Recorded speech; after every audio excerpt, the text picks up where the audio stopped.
Around 5,000 years ago, at the end of Mahabharat War, the ancient enlightened Hindu civilization consisted of 10,000 Hindu traditions, or sampradayas, that existed in 56 Hindu nations, 200 Hindu kingdoms, 1,700 Hindu provinces that covered more than 6 million kilometers square of Asia. The Supreme Pontiff of Hinduism, SPH, Bhagavan Sri Nityananda Paramashivoham, is the reviver of KAILASA, this ancient enlightened Hindu civilizational nation. KAILASA is an unbroken cultural, religious, historical, civilizational, and sovereign continuation and revival of multiple of these historical Hindu sovereign states and Hindu ecclesiastical entities. The unbroken continuity of these ancient Hindu nations through KAILASA results in the legal recognition of KAILASA as per the international customary law, particularly the doctrine of continuity. The international law, the doctrine of continuity, implies that upheavals and revolutions within a country, changes in government, territorial adjustments, measures taken during military occupation, or other internal transformations do not negate the existence of the country, do not affect the legal personality and international obligations of the country or state. The Vienna Convention on Succession of States in Respect of Treaties, 1978, addresses these principles of the doctrine of continuity as it outlines international law during situation of state succession or continuation. International law recognizes a state's legal personality by recognizing its identity. This perspective extends even during the period when the given state or country is annexed or occupied by a foreign power.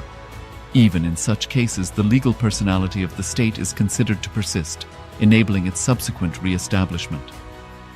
Historical examples dating back to the 18th century include cases like Portugal and Genoa that were re-established after the Vienna Congress of 1815.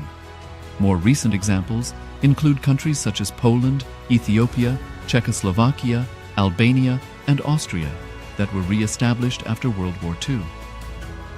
Even when a nation is deprived of its territory, the nation continues to exist. Its sovereignty and international legal personality continues to persist.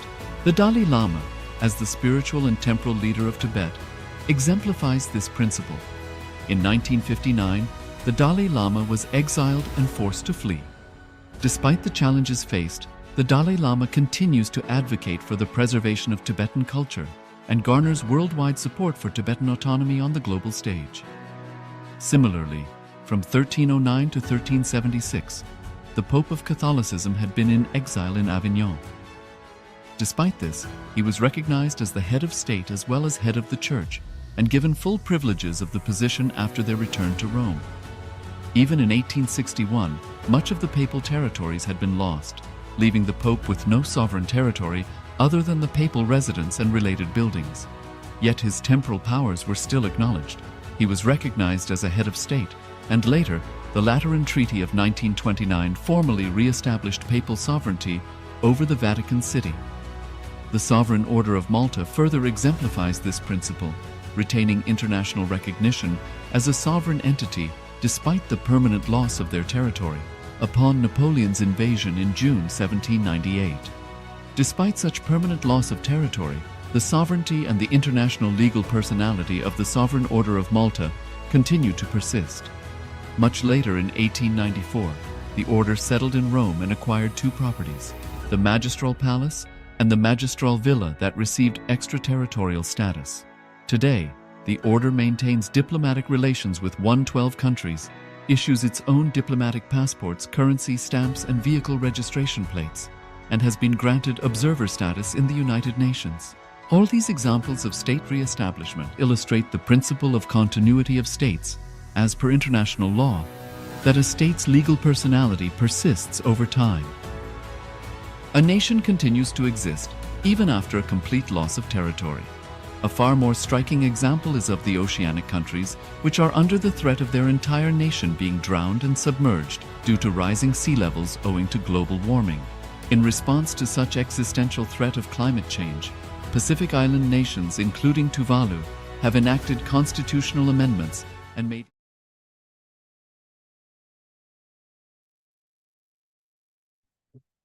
Nityanandam Paramasukadam Kevalam Jnanamurtim Dvandvatītam gaganasudrisham tattvamस्यादिलक्ष्यम् ekam nityam vimalamachalam sarvadhi sakshibhutam bhavatītam trigunaраhitam satgurum tam namami. Yes, Nityanam, all of you. Nityanam, everyone. So after this powerful revelations by Swamiji, hope all of you are excited to enter into the power manifestation round. So first we'd like to welcome each one of us who are with us after this darshan sessions. So we have Ma Sali Chan, Nityanandam. Nityanandam. Sharmi Mos, Nityanandam. Nityanandam.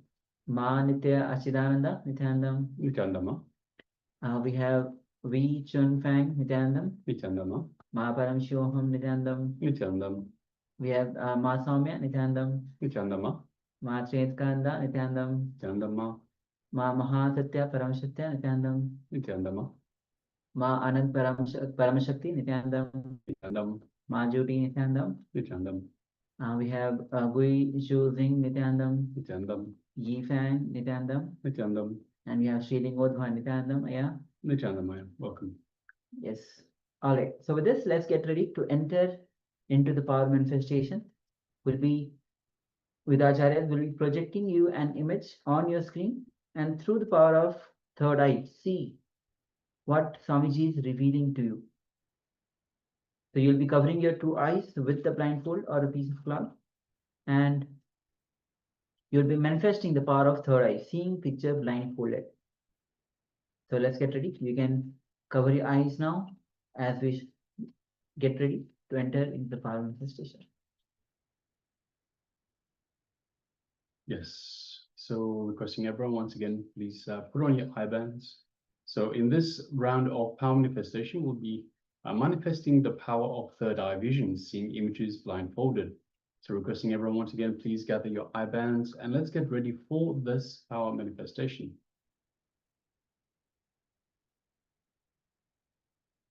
So just giving everyone a moment to gather their eye bands, to cover their eyes. So if you haven't got a blindfold, you can always use any piece of cloth that is opaque in nature to cover your eyes. So the important bit is that you cannot see through this material. So requesting everyone, please get the eye bands and let's get ready for this power manifestation.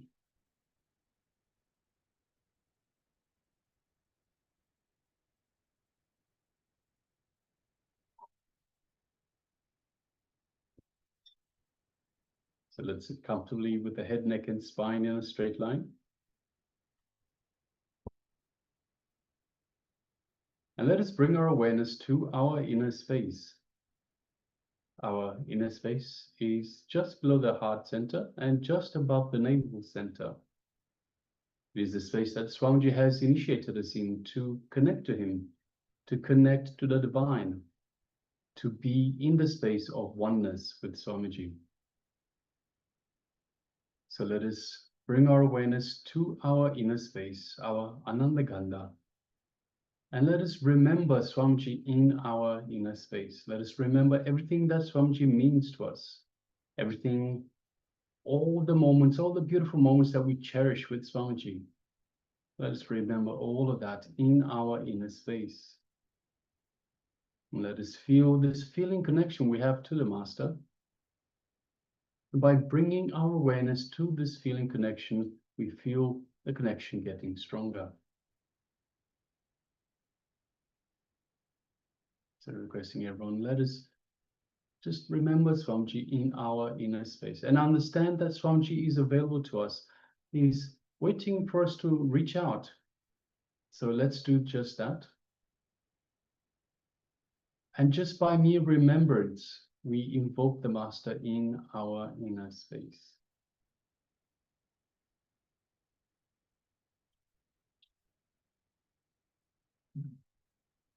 So now let us feel the space of oneness with Swamiji in our inner space, in our Anandaganda.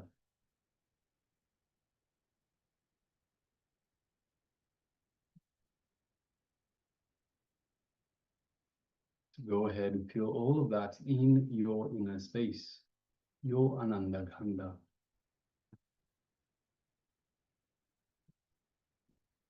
Now let us move our awareness to the third eye, just between the eyebrows. Let us visualize Swamiji in our third eye.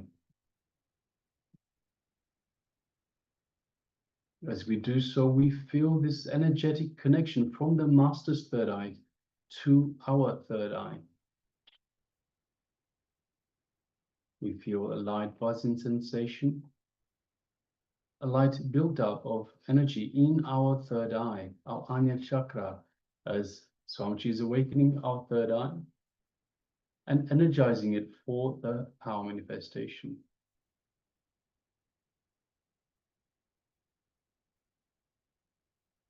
Just take a moment to feel all of that in your third eye.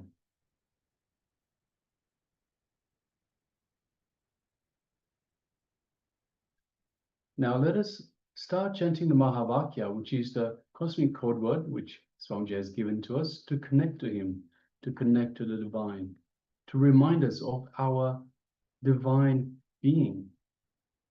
The Mahavakya is Om Nityananda Paramashivoham, which means Om, in eternal bliss, I am Paramashiva. So let us begin. Om Nityananda Paramashivoham. Om Nityananda Paramashivoham. Om Nityananda Paramashivoham. Let's continue chanting the Mahavakya throughout this power manifestation. And from the space of oneness with Swamiji, let us start manifesting the power of third eye vision.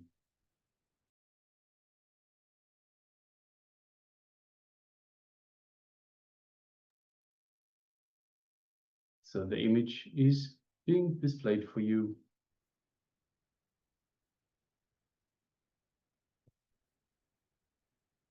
The image is being displayed for you now. So let us begin.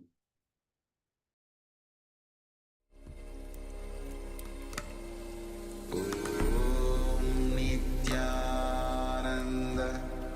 Paramashivoham.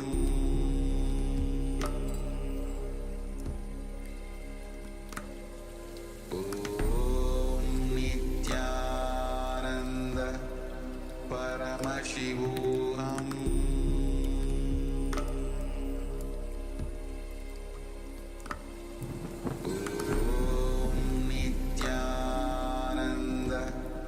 Paramashivoham.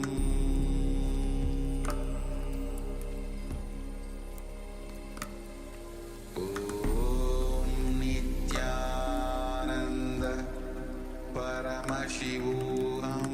Om Nityananda Paramashivoham. Paramashivoham.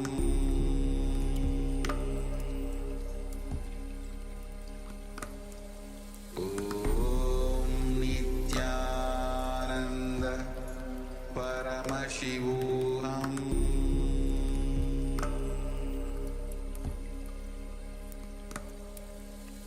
Om Nityananda Paramashivoham.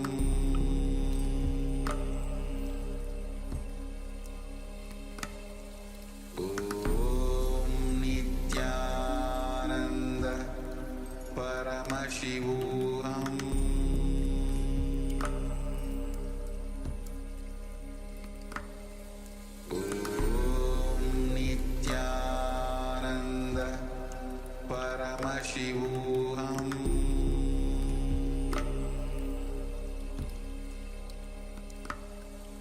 Om Nityananda Paramashivoham.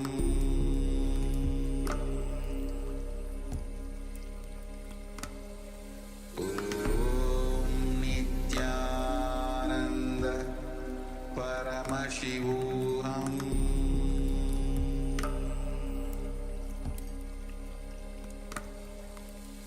Om